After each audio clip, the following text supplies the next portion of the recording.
ये हमारे देश की नई संसद भवन की तस्वीरें हैं। 1200 करोड़ रुपए की लागत से बनने वाली इस इमारत की लाज अब 120 रुपए की बाल्टी बचा रही है। ऐसा आम आदमी पार्टी की सरकार की ओर से कहा जा रहा है। पहली ही बारिश में संसद भवन की छत के से पानी टपकने लगा। संसद भवन के अंदर पानी तो बूंद बूंद टपक रहा था, मगर बाहर सड़कें डूबी हुई थी। जब देश की संसद का यह हाल है तो बाकी दिल्ली का क्या ही हाल होगा। इस तस्वीर के साथ ही विपक्षी दलों के नेता भी राशन पानी लेकर भारतीय जनता पार्टी के ऊपर चढ़ गए। तमिलनाडु के विरुधुनगर से सांसद मणिकम टैगोर ने एक्स पर लिखा, संसद के बाहर पेपर लीक, अंदर वाटर लीक। समाजवादी पार्टी के अध्यक्ष अखिलेश यादव ने लिखा, इस नई संसद से अच्छी तो वो पुरानी संसद थी, जहां पुराने सांसद भी आकर मिल सकते थे।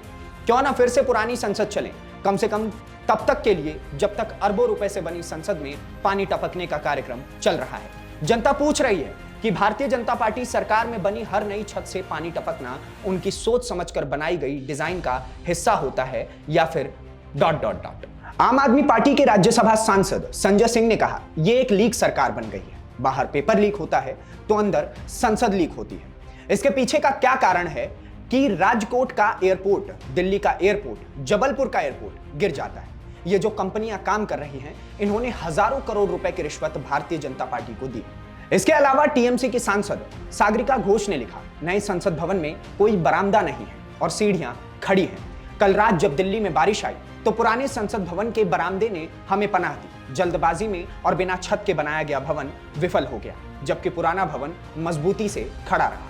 3 साल में और करोड़ रुपए की लागत से बनी संसद भवन की छत टपक रही है। दिल्ली की सड़कें पानी से लबालब भरी हुई है। तो क्या यह देश की राजधानी का हाल है? और सोचिए, अगर देश की राजधानी का इस प्रकार का हाल है तो पूरे देश का क्या हाल होगा। अब आप समझिए कि एक ओर जहां पूरे देश के लिए नियम कानून बनाए जाते हैं, जहां पूरे देश के बड़े बड़े राजनेता खड़े होकर के उस विश्व पटल पर खड़े होकर के अपने हिस्से की राय रखते हैं और पूरे देश की जनता को कैसे सुरक्षित रखना है उसकी बातें करते हैं, जब वही संसद भवन सुरक्षित नहीं होगा, जिसमें हजारों करोड़ रुपए की लागत लगाई गई, 3 साल तक वो भी बनाया गया और उसके बाद उसमें बूंद बूंद कर पानी टपकता है और 120 रुपए की बाल्टी उस संसद भवन की लाज बचाती है, तो आप समझिए कि उन हजारों करोड़ रुपए का क्या फायदा। वो भवन, उससे सही भवन तो दिल्ली के कई और सरकारी भवन है जहां पर कम से कम छत तो नहीं टपक रही और वहां की सामने की सड़कें तो कम से कम भरी ही हुई हैं। अब राजनेता भी समझेंगे, बड़े बड़े नेता भी समझेंगे कि समस्या क्या होती है। सोचिए कि बूंद बूंद पानी टपकने से जब इतने सारे नेताओं को समस्या हुई, तो सोचिए